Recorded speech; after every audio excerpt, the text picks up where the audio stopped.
Hello दोस्तों, स्वागत है आपका मेरे YouTube चैनल पर। तो पिछली वीडियो में हम पश्चिमी मरुस्थलीय प्रदेश के बारे में अध्ययन कर चुके हैं, तो आज हम उसके और आगे अध्ययन करेंगे। तो पश्चिमी मरुस्थलीय प्रदेश, पश्चिमी मरुस्थलीय प्रदेश उष्ण क्षेत्र के अंतर्गत, उष्ण मरुस्थलीय क्षेत्र के अंतर्गत आता है। और उष्ण मरुस्थलीय क्षेत्र के अंतर्गत आने के कारण यहाँ के संपूर्ण क्षेत्र में बालू मिट्टी पाई जाती है, यानी रेत का प्रसार चारों तरफ देखने को मिलता है। और इसी कारण यहाँ पर रेत के टीले पाए जाते हैं, जिसे स्थानीय भाषा में क्या कहा जाता है, धरियन या धोरे कहते हैं। और यह एग्जाम में कई बार पूछ लिया गया है कि धरियन या धोरे किसे कहते हैं। यहाँ पर 3 प्रकार के रेत के टीले पाए जाते हैं।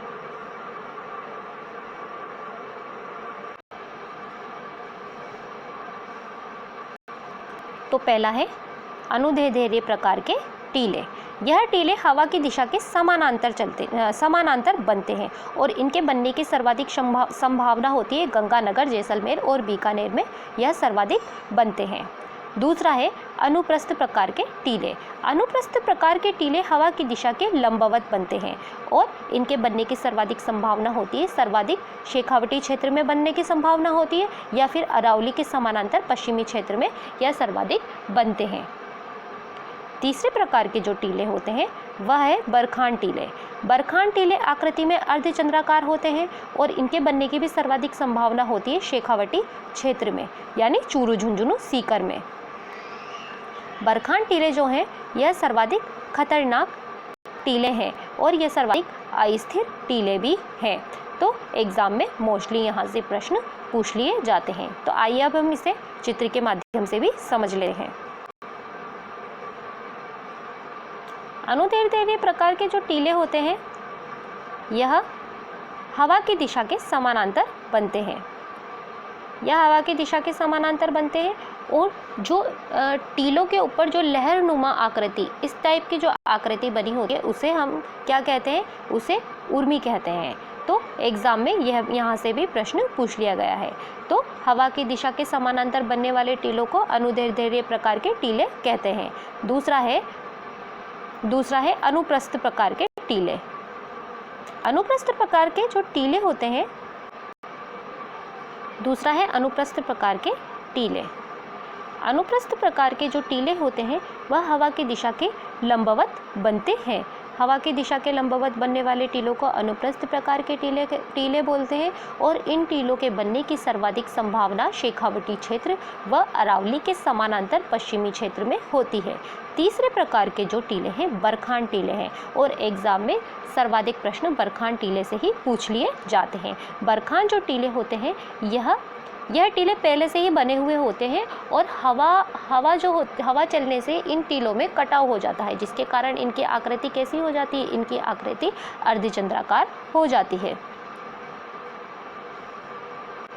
बरखान टीले जो है सर्वाधिक अस्थिर और सबसे ज़्यादा खतरनाक टीले हैं। तो एग्जाम में बरखान से ही सर्वाधिक प्रश्न पूछ लिए जाते हैं। और इनके बनने की सर्वाधिक संभावना कहाँ पर है, इनके बनने की सर्वाधिक संभावना शेखावटी क्षेत्र यानी चूरू, झुंझुनू, सीकर में है। तो एग्जाम की दृष्टि से बहुत ही महत्वपूर्ण बिंदु है। पश्चिमी मरुस्थलीय प्रदेश से संबंधित महत्वपूर्ण तथ्य। तो आइए जान लेते हैं महत्वपूर्ण तथ्य कौन कौन से हैं। चांदन नल कूप, थार का घड़ा। चांदन नलकूप को थार का घड़ा कहते हैं और यह जैसलमेर में स्थित है। और चांदन नलकूप की विशेषता यह है कि यह मीठे पानी का स्रोत है। तो चांदन नलकूप जैसलमेर में मीठे पानी का स्रोत है और इसे थार का घड़ा कहते हैं। तो एग्जाम की दृष्टि से महत्वपूर्ण प्रश्न यहाँ से बन जाता है। संपूर्ण रेगिस्तान में कहीं कहीं पर निम्न भूमि पाई जाती है और निम्न भूमि पाई जाने के कारण वर्षा का जल उनमें भर जाता है और वर्षा का जल भर जाने के कारण उनमें वहाँ पर अस्थायी झीलों का निर्माण होता है, जिसे स्थानीय भाषा में टाट या रन कहते हैं। वेरी वेरी इंपॉर्टेंट क्वेश्चन कि टाट या रन किसे कहते हैं। तो रेगिस्तान में पाई जाने वाली अस्थायी झीलों को क्या कहते हैं, टाट या रन कहते हैं। अब देख लेते हैं कि कौन कौन से रन प्रसिद्ध है, रन टाट प्रसिद्ध है। तो बरमसर जैसलमेर, पोखरण जैसलमेर, कनाडे भाकरी जैसलमेर। तो जैसलमेर के बरमसर, पोखरम, कनाडे और भाकरी रण एग्ज़ाम की दृष्टि से बहुत ही महत्वपूर्ण है। बाप जोधपुर एग्ज़ाम में कई बार पूछ लिया गया है, बाप जोधपुर और थोप बाड़मेर। तो रण से संबंधित महत्वपूर्ण प्रश्न यहीं से पूछ लिए जाते हैं। तीसरा है, रेगिस्तान के प्रसार को रेगिस्तानी मार्च कहा जाता है। रेगिस्तान के प्रसार को रेगिस्तानी मार्च कहा जाता है, यह भी इम्पोर्टेंट प्रश्न है। सांप, रेगिस्तान में कौन सा सांप पाया जाता है? तो रेगिस्तान में पीवड़ा नामक सांप पाया जाता है। तो एग्ज़ाम में मोस्टली प्रश्न यहीं से ही पूछ लिए जाते हैं। अगर वीडियो हेल्पफुल लगे तो प्लीज़ मेरे चैनल को लाइक, शेयर, सब्सक्राइब जरूर करना। घग्गर क्षेत्र, घग्गर नदी क्षेत्र गंगानगर हनुमानगढ़ में घग्गर नदी क्षेत्र स्थित है। घग्गर नदी के पाट को नाली या बग्गी कहते हैं। ये प्रश्न एग्जाम में कई बार पूछ लिया गया है कि नाली या बग्गी किसे कहते हैं। तो घग्गर नदी के पाट को नाली या बग्गी कहते हैं, ठीक है। और यहाँ पर कौन सी मिट्टी पाई जाती है? यहाँ पर भूरी मटियार मिट्टी पाई जाती है। और इस मिट्टी की विशेषता क्या है? इस मिट्टी की विशेषता यह है कि इसमें नमी धारण करने की जो क्षमता होती है वह सर्वाधिक होती है। और यहाँ पर जो मिट्टी पाई जाती है वह राज्य की सबसे उपजाऊ मिट्टी पाई जाती है।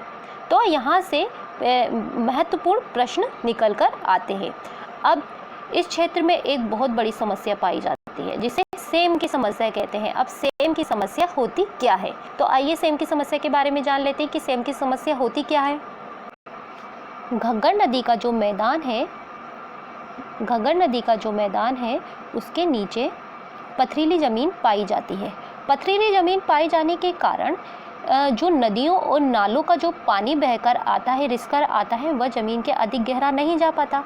अब ज़मीन में अधिक गहराई पर नहीं जाने के कारण वो यहाँ पर जो मिट्टी है उसके साथ मिलकर जो भूमि है उसको दलदल में बदल देता है। और दलदल में बदल देने के कारण यहाँ पर जो समस्या उत्पन्न हो रही है उसे सेम की समस्या कहते हैं। तो सेम की समस्या क्या है? तो सेम की समस्या क्या है समझ में आ गया। ज़मीन के नीचे पथरीली भूमि है, ठीक है। पथरीली भूमि होने के कारण जो पानी रिसकर आता है वह रिसकर आने के कारण हमारे मिट्टी में मिल जाता है। और मिट्टी पे मिल जाने के कारण यहाँ की जो ज़मीन है उसको दलदल में परिवर्तित कर देता है, जिसे सेम की समस्या कहा जाता है। अब यह समस्या यहाँ की बहुत ही बड़ी समस्या है। तो सेम की समस्या से संबंधित प्रश्न भी कई बार एग्ज़ाम में पूछ लिए जाते हैं। एग्ज़ाम की दृष्टि से वेरी इम्पॉर्टेंट। अब सेम की समस्या से बचने के लिए क्या उपाय किए गए हैं? तो सेम की समस्या से बचने के लिए यूकेलिप्टस के पेड़ लगाए जाते हैं। क्या लगाए जाएं? यूकेलिप्टस के पेड़ लगाए जाते हैं। तो सेम की समस्या का निदान से संबंधित प्रश्न भी एग्जाम में पूछ लिया जाता है। अगर वीडियो हेल्पफुल लगे तो प्लीज़ मेरे चैनल को लाइक कीजिए, शेयर कीजिए, सब्सक्राइब कीजिए और घंटी वाले बेल आइकन को प्रेस करना बिल्कुल मत भूलना।